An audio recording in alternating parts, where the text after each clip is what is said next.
Pertama-tama saya ingin menyampaikan terima kasih kepada rekan yang terhormat pengusul. Kedua, kepada teman-teman tim ahli yang sudah melakukan harmonisasi sebuah undang-undang yang dinantikan setelah Republik yang kita cintai ini berusia 75 tahun. Saya berharap ini bisa akan selesai pada waktunya dan tidak perlu sampai 100 tahun Indonesia merdeka baru kita mengakui masyarakat hukum adat ini lewat undang-undang. Meskipun lebih dahulu ada masyarakat hukum adat, barulah negeri tercinta ini ada. Dengan alur berpikir filosofi pertimbangan bahwa negara mengakui dan menghormati kesatuan masyarakat hukum adat beserta hak tradisionalnya, maka ada 3 yang diwujudkan dalam undang-undang ini: pengakuan, perlindungan, dan pemberdayaan 3 kata ini. Mengapa? Karena belum tercapai kesejahteraan dan pelestarian hak tradisional, budaya, serta adat istiadat yang beraneka ragam dari kesatuan masyarakat hukum adat. Itulah tujuan, itulah latar belakang mengapa kita buat undang-undang. Berikutnya, kalau ini agak sangat seriusin saya, pasal 28 yang tadi dijelaskan oleh tim ahli. Pada awalnya pengusul mengusulkan 1 norma saja, yang kemudian oleh tim ahli memberinya menjadi 2 norma, jadi 2 ayat 1 dan ayat 2. Tambahannya adalah ayat 2. Agar pas saya bacakan dulu. Pasal 28 ayat 1, masyarakat hukum adat berhak menganut dan menjalankan sistem kepercayaan, upacara spiritual, dan ritual yang diwarisi dari leluhurnya. 100% kita setuju, karena itulah undang-undang ini ada gitu. Norma ini saya setuju 100%. Tapi jika dikasih ayat 2-nya, ini menegasikan lagi seluruh isi undang-undang ini. Menegasikan lagi, untuk apa buat undang-undang kalau masih dibuat hak menganut dan menjalankan sistem kepercayaan sebagaimana dimaksud pada ayat 1 dilaksanakan sesuai dengan ketentuan peraturan perundang-undangan. Ya, 0 lagi nih. Dibagi lagi dengan 0. Saya minta pasal 28 ayat 2 kita drop saja. Pimpinan, biarkan ini dia. Tidak usah khawatir dengan ini sistem kepercayaan, upacara spiritual, dan ritual yang diwarisi dari leluhurnya. Tadi penjelasan teman-teman ahli, nanti akan ada agama baru. Saya kira tidak dicampurkan ini. Ini urusannya masyarakat adat gitu.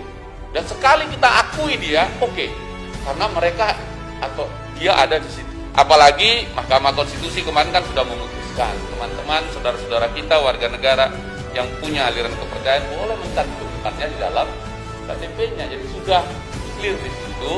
Menurut saya bisa mengerti kalau misalnya belakangan ini ada yang heboh-heboh ini ya.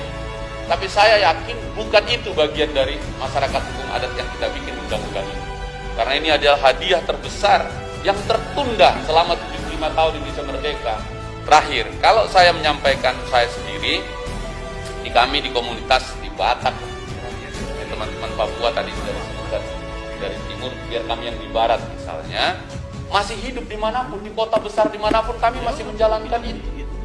Misalnya saya marga Panjaitan, saya tidak pernah mengeluarkan sepeser uang pun dan sedetik apapun power dari saya, kecuali itu adalah pemberian dan given dari ibu dan bapak saya. Ketika bapak dan ibu saya menikah dan ibu saya kemudian hamil, sudah pasti itu Panjaitan. Saya tidak bisa mengganti itu menjadi misalnya Pariban saya Tampu Bolon, tidak bisa. Mau pakai apa saja pun tidak bisa kami. Maka Panjaitan itu given.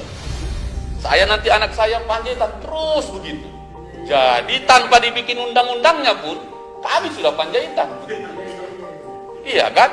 Mengapa kita buat undang-undangnya ini nanti kemudian kita gara-gara itu Pemda bilang nggak jadi kok Panjaitan. Oh, bahaya itu. Nah ini Bapak. Jadi karena itu ini penting sekali buat kita. Pasal 28 ayat 2-nya kita lepas saja, cukup 1 norma pimpinan. Sebab bagi saya Indonesia itu bentuk tunggal dari kata Nusantara. Dan Nusantara itu adalah bentuk jamak dari kata Indonesia. Dan masyarakat hukum adat adalah filosofinya. Kan begitu. Terakhir, kalau saya ingin mengatakan begini pimpinan, Indonesia ini dirajut oleh tangan-tangan mulia dan cantik putra-putri Indonesia dari dulu kala, menghasilkan banyak tenun, termasuk yang saya pakai ini. Inilah yang menjahit fondasi Indonesia, beragam Nusantara. Oleh karena itu, Bagi saya, masyarakat hukum adat atau undang-undang ini adalah pengejauhan tahan tenun-tenun cantik budaya Nusantara kita. Terima kasih pimpinan. Horas. Horas. Sur kali awak pun. Mantap. Kalau begini balik kan bernas Republik ini jadinya.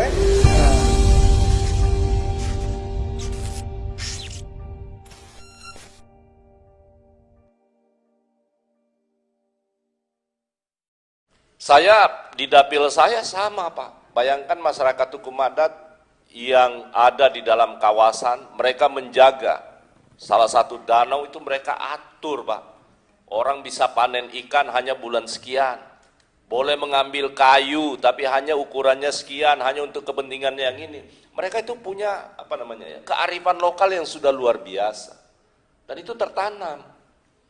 Nah oleh karena itu sekali lagi, bagi saya mewakili kawan-kawan Pak Yan dan Pak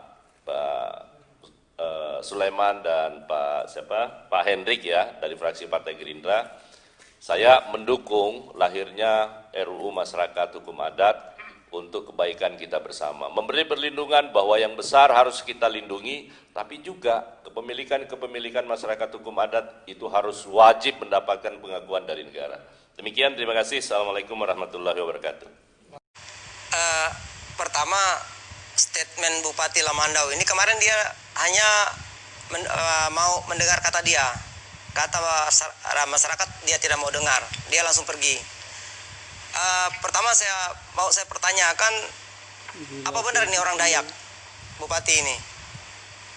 Apa benar dia asli Dayak? Karena orang Dayak di sana, khususnya Kinipan, sebelum Indonesia ini merdeka sudah ada namanya Kinipan.